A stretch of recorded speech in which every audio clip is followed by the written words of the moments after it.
Okay guys, we're 2 up today, so Otto is joining me from the Iron Brothers. Can I call it the Iron Brothers or the Iron Group? Or the Iron Group. Iron Group, okay, very good.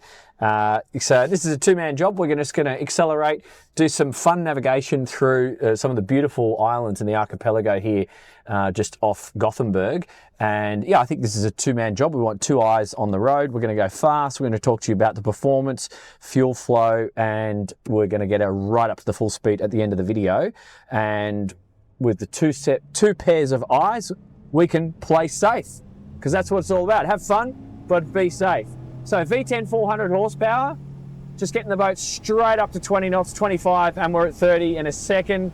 I'm coming back off that power now, just sitting on 29 knots, 3,700 RPM. I've got a sailing yacht ahead of me. I'm just going to navigate past him. We have active trim deactivated. I'm going to manually trim. Just going to go in front of this guy, and then I'm going to start increasing my speed. So sitting on 4,000 RPM, 31 knots, 32 knots, very, very easy cruise there. A fuel flow of 60 litres. I will do some slow speeds at some point through the video. We're just going to have a bit of fun for now because it's a beautiful morning. Yeah, we got up at 4:30 in the morning to do this, catch the sunrise. It's probably only 7:30 in the morning right now. Yeah. And it's beautiful. A couple of ducks. Going to start my turn pretty soon. Coming through at 32 knots. So this is obviously the same hull shape as the coupe, but the open, also available in a T-top, just gives you a completely different feel. Your visibility is incredible. This wider new console is also giving me a lot of wind protection. Something in the water. That looks like a seal. Yep, no problems, clear of the seal.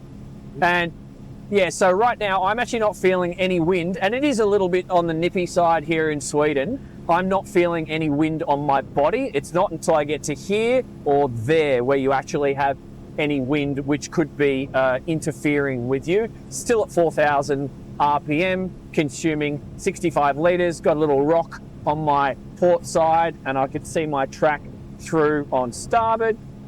Okay. Increasing speed.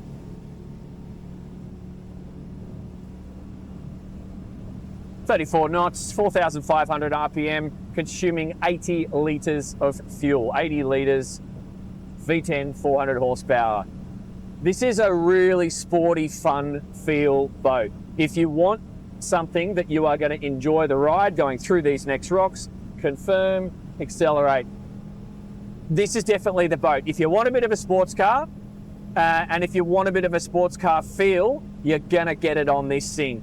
You can engage with the motor, you can stick it into noisy mode should you desire, or you can dial the sound down on these Mercuries. They're a wonderful piece of kit, and this hull is perfectly matched. We're going to take you around another island in a second, then I'm going to accelerate up to full speed, but just sitting on 4,800 RPM, 39 knots SOG, consuming 100 litres even. I got a rock, I need to go wide. I'm going to hug the shore on the starboard side, checking for traffic, no yachts coming in and out, and we got ducks up ahead. Get out of the way, ducks. Can't you see we're filming a YouTube video? Coming in. God, this is fun. What else would you want to be doing on a... It's nice. In the morning. Okay, going wide of that rock. Come through 40 knots. Leaving most of the ducks on my port side, weaving my way through, and pretty much getting out of the way. Got a big clump of ducks up ahead. There we go. That'll get them. Okay, we're gonna go hooking around this island now. We're gonna go for a bit of speed, and I'm on the duck avoidance.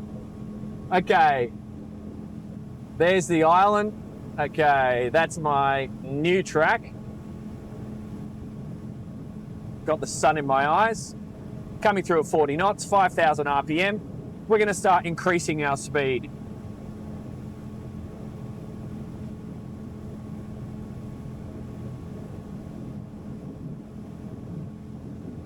.40 knots. 5,100 RPM, increasing my power. 5,100 RPM, 115 litres consumption, feeling good. Obviously we don't have any waves today, or wind for that matter. Let's increase our power. I'm starting to trim up. Gonna avoid that duck, he's right off my bow there. Okay, a few more ducks up ahead. This is hilarious. Okay, I'm gonna leave them on my port side.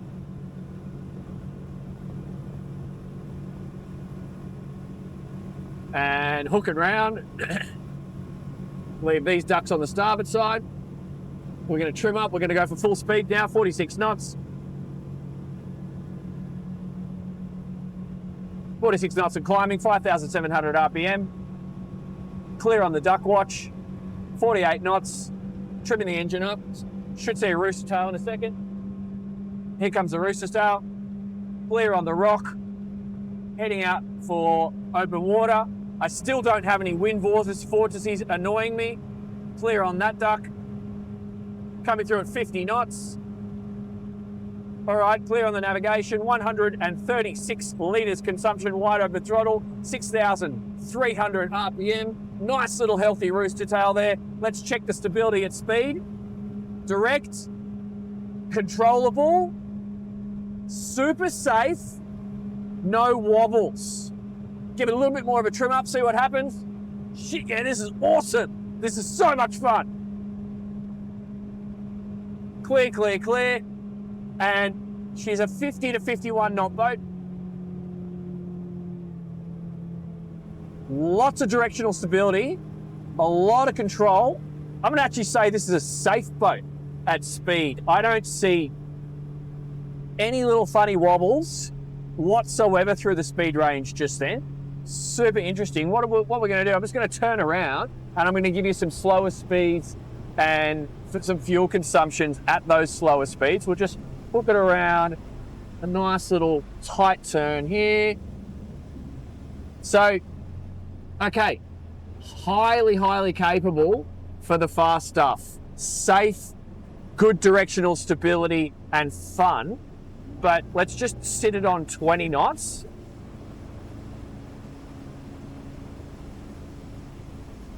I've already exceeded that. So, okay, let's just do 3,000 RPM then.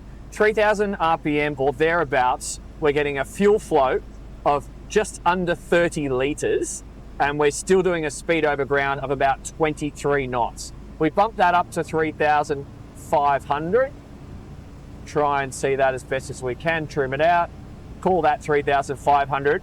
I'm at 26 to 27 knots, consuming 38 litres of fuel. So you're really going to eat up a lot of miles still at that low RPM. And where's my rock? Okay, I'm clear on the rock, thank you. Let's get to 4,000. 4,000 RPM. I'm slipping along at 32 knots and 50 litres of fuel.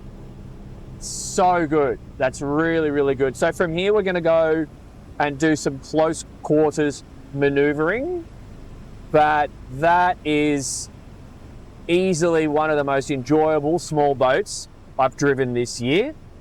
It's not just the looks. It's not just the design. It's actually, the design around the helm, which is great. These ergonomics work. I found myself planting my feet into this angled footrest as we went faster, so I felt secure. It's the hull. This hull's great. It's a lot of fun. Okay, so we'll probably head over to that little dock we used the other day, and we'll do some touch and goes there, and then give you guys a little bit of an understanding, because we do have a bow thruster. It's a longer boat, but it's arguably going to be easier to shorthand because you're not dealing with doors on both sides, so your access to the side cleats forward and aft should be really simple. Let's do it. Okay, so Otto, you're going to simulate being my passenger, and we're going to do a drop off. You're going to go collect a case of beer for the day, or fish and chips, or whatever we need to get.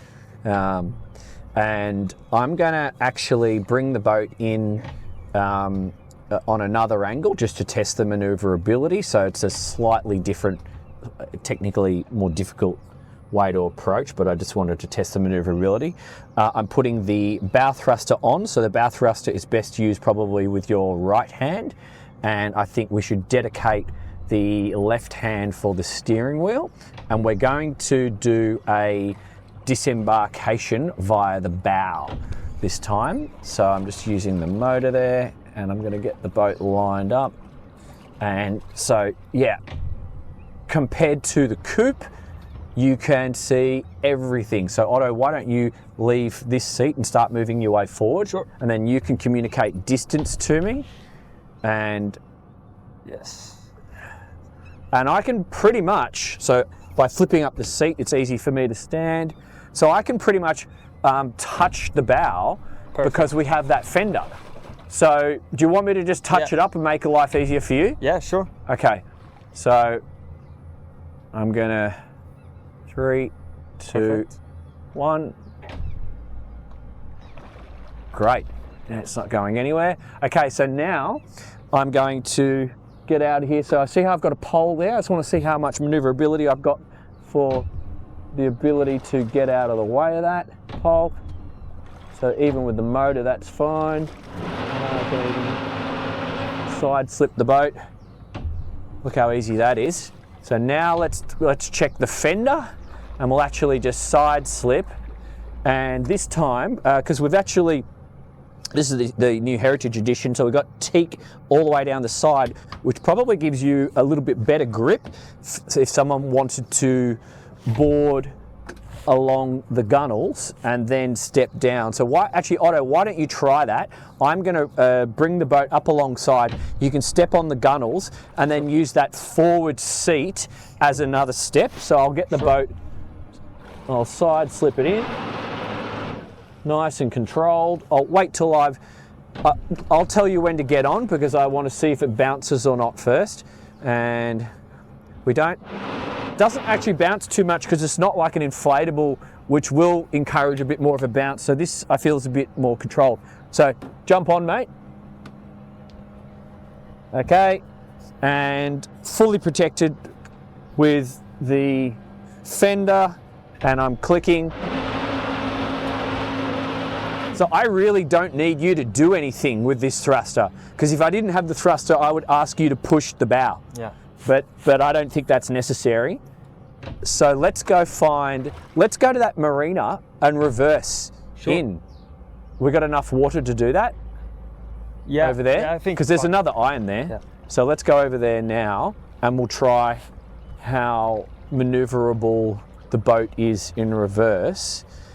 But flipping up this seat, the newer models, the seat is actually going to be on a fixed or a tighter hinge, because at the moment it can fall down like that, but in the future they're changing it to a hinge and it'll stay in position. So if it goes up, it stays up, just for your information. So I'm going to, even though this looks like a berth that's designed to go bow in, I wanted to reverse in just for the exercise. Let's go and have a look at it first and then make a decision, because it's not our berth and no one's out of bed yet, so I feel like we can do what we want. I think we're fine. Yeah. Let's just do it's not American. I was going to come out with the guns. Yeah.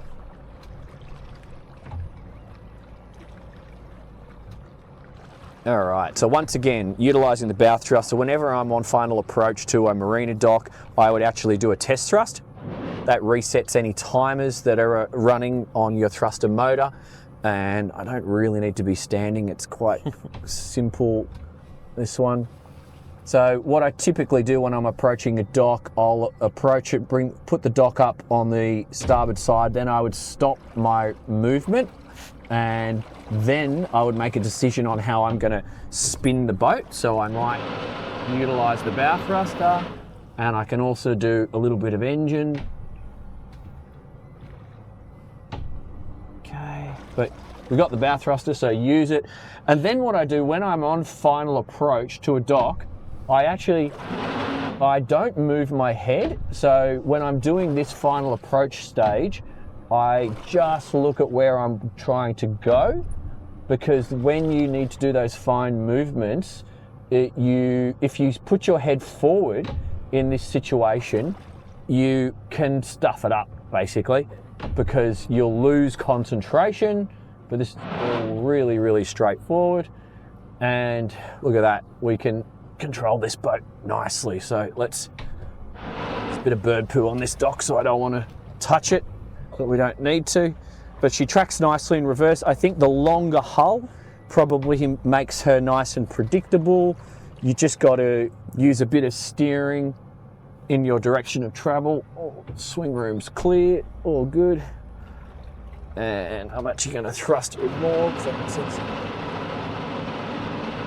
rocks there, so I don't want to use them. And the other thing I do when I'm using a thruster, I use it in maximum 5-second bursts. So I do between 2 to 5 seconds, because if you just do that, the thruster mode hasn't had time to actually do anything. But if you hold it for 5 seconds, you're really using a lot of battery, and that would suggest to me that you should have turned your wheel and got the boat in a better position in the first place. So if you're doing more than 5-second bursts, then that should be an indication that just use a steering wheel and your motor.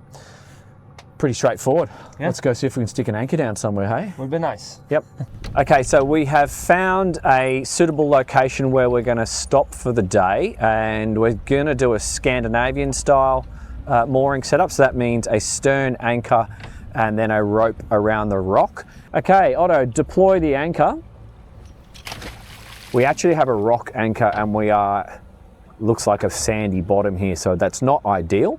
However, we are utilizing or storing the anchor in the aft locker there, just where the mooring lines can go underneath the swim platform. It's a super handy place, and it's ideal for exactly what we're doing right now. So this is a Scandinavian style mooring, and we're just going to let some rope out, I reckon, and we'll just let some more rope out.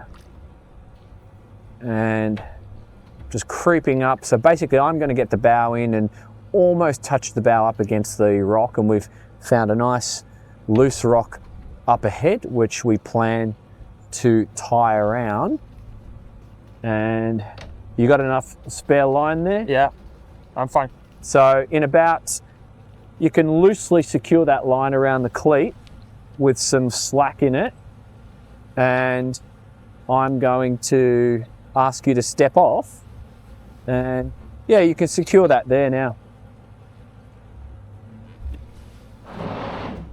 Okay, I'll just do a little bit of forward. So that anchor's working. Do you have enough space to step off there, Otto? Okay. And line around the dock, or the rock, not the dock, the rock. Oh, this is beautiful. It's beautiful and clear here. This is going to be great. And you got enough rope? Yeah. Sorted. So that's us for the day, guys. So that's the Iron 907 Open, also available in a T-top, also available in a coupe. How does she drive, and who would probably see the most value out of operating a boat like this? Definitely someone who wants a high performance boat. Definitely someone who wants a boat that can eat up a moderate amount of chop. Remember, we've got 23 degrees of dead rise.